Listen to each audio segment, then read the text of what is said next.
Imaginez-vous seulement si un jour le Cameroun organise la Coupe du Monde et ils disent aux supporters français « Vous n'avez pas le droit de venir au Cameroun ». L'équipe de football d'Haïti a été qualifiée pour la Coupe du Monde aux États-Unis en 2026. It's over! Heaney have got the news! And that is it, full time. Franchement, bravo à eux, ils en ont besoin parce qu'ils ne sont pas dans une situation facile et un peu de joie va peut-être essayer d'atténuer un peu les tensions, enfin je l'espère.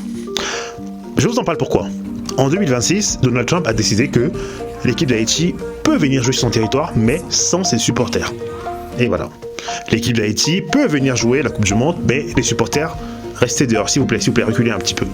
Voilà ce qu'il a décidé. Ça me fait penser à quoi? Ça me fait penser à Miss Côte d'Ivoire qui était à 2 pas de gagner le titre de Miss Univers, malgré la ferveur populaire, malgré les supports populaires qu'elle avait. C'est Miss Mexique qui a gagné.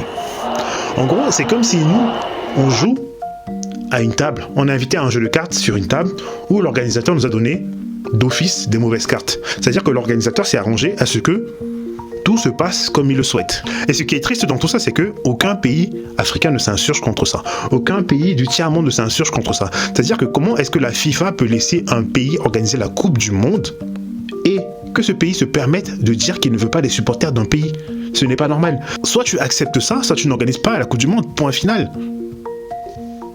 Mais personne ne dit rien, on laisse faire, chacun pour sa gueule. Tant que tu es qualifié pour la Coupe du Monde, tant que ton équipe est acceptée, tant que tes supporters sont acceptés, tu t'en fous de ce qui se passe chez ton frère. C'est ça le problème de l'homme noir. Cette information, elle est à peine divulguée. Ça fait à peine écho dans les oreilles des Africains. C'est triste. C'est triste pour Haïti, parce que c'est un pays qui souffre depuis des décennies et des décennies. Et même pas un moment de joie, un moment où ils peuvent hisser haut leur drapeau aux yeux du monde. Non, on leur dit non, ça ne va pas se passer comme ça. Imaginez-vous seulement si un jour le Cameroun organise la Coupe du Monde et ils disent aux supporters français « Vous n'avez pas le droit de venir au Cameroun ». Imaginez-vous ce que ça va faire dans le monde. Imaginez-vous les titres dans les journaux. Mais là, pour Haïti, personne ne dit rien. Les Haïtiens peuvent rester chez eux. Ça passe crème. Je trouve ça triste. Je trouve ça vraiment triste que personne n'en parle. L'élection de Miss Côte d'Ivoire, on en a parlé un petit peu, mais tout ça pour vous dire qu'il faut qu'on organise ces choses à notre façon. Il faut qu'on arrête de valoriser les concours des autres. Il faut qu'on organise nos propres concours avec nos propres règles, sur nos propres territoires. Et il faut qu'on valorise ces concours-là. Il faut qu'on valorise ces compétitions plus que toute autre compétition dans le monde.